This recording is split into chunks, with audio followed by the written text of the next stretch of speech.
सांगली जिल्ह्यातील मिरजेच्या सतार आणि तंबोऱ्याला जीआय मानांकन मिळाले. त्यामुळे जगप्रसिद्ध मिरजेतील सतार व तानपुरा या वाद्यांना पारंपरिकता आणि विशिष्ट गुणवत्ता मिळेल. मिरज सोडून इतर लोकांनी त्यांची नक्कल करू नये व इतर ठिकाणची वाद्य मिरज या नावाने विकता येणार नाहीत. या भागातील कलाकार उत्पादकांना आर्थिक वाढीसाठी प्रोत्साहन म्हणून देण्यात येईल. राष्ट्रीय आणि आंतरराष्ट्रीय ओळख मिळणारे मिरज म्युझिकल इन्स्ट्रुमेंट क्लस्टर या संस्थेला मिरज सितार व सोल्टून म्युझिकल इन्स्ट्रुमेंट प्रोड्युसर कंपनी या संस्थेला मिरज तानपुरा या वाद्यांना जीआय मानांकन मिळाले. यासाठी जीआय मिळवण्यासाठी नाबार्ड, आरव पुणे, हस्तकला विभाग कोल्हापूर, उद्योग विभाग सांगली यांचं सहकार्य लाभलं.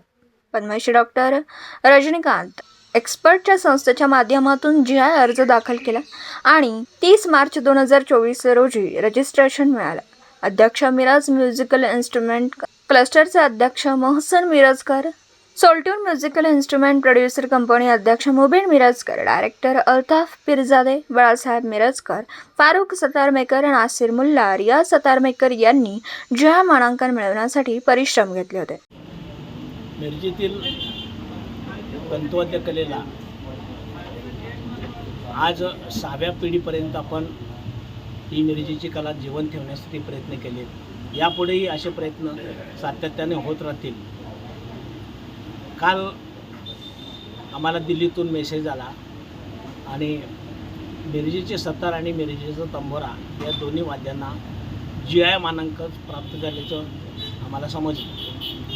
खूप आनंद झाला, कारण आमच्या पूर्वजांनी जी ही कला अत्यंत अडचणीतून मार्ग काढत इथंपर्यंत आणली, त्याला या निमित्तानं एक प्रकारचं अधिकृत मान्यता केंद्र सरकारकडून मिळाली आणि त्याबद्दल ज्या